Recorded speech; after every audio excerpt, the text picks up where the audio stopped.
2008 সালে মুক্তিপ্রাপ্ত blockbuster cinema চিরদিনই তুমি যে আমার বাংলা চলচ্চিত্রে যার আবেদন এখনও অমলিন।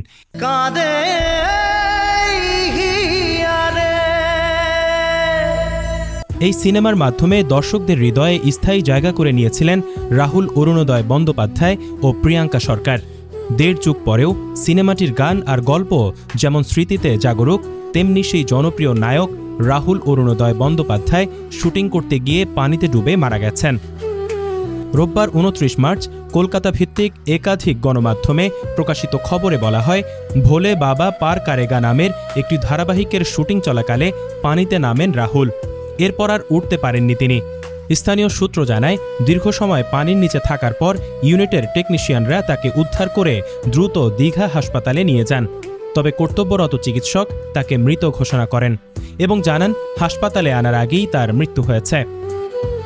তবে ঘটনাটি নিয়ে এখনও আনুষ্ঠানিক কোনো নিশ্চিত বক্তব্য পাওয়া যায়নি। নির্ভরযোগ্য সূত্রের অভাবে মৃত্যুর খবরটি ঘিরে কিছুটা ধোঁয়াশা তৈরি হয়েছে। রাহুল অরুণোদয় বন্দ্যোপাধ্যায় 1983 সালের 16 অক্টোবর জন্মগ্রহণ করেন। অভিনয়ের শুরুটা হয়েছিল মঞ্চ নাটকের মাধ্যমে। বাবার হাত ধরে রাজ দর্শন নাটকে তার হাতে খড়ি। পরবর্তীতে বিজয়গড় থিয়েটার দলের হয়ে দীর্ঘদিন কাজ করে 4 শতাধিক নাটকে অভিনয় করেন তিনি। 2008 সালে চিরদিনই তুমি যে আমার সিনেমার মাধ্যমে বড় পর্দায় অভিষেক হয় তার। প্রথম ছবিতেই ব্যাপক জনপ্রিয়তা পান। সহশিল্পী প্রিয়াঙ্কা সরকারের সঙ্গে তার সম্পর্ক গড়ে ওঠে এবং 2010 সালে তারা বিবাহ বন্ধনে আবদ্ধ হন। তাদের সংসারে একটি পুত্র সন্তান রয়েছে, তবে বিয়ের 7 বছর পর তাদের বিচ্ছেদ হয়।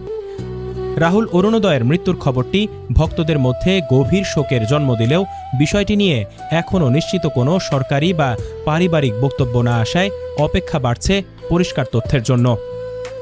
ডেস্ক নিউজ, অগ্রযাত্রা প্রতিদিন।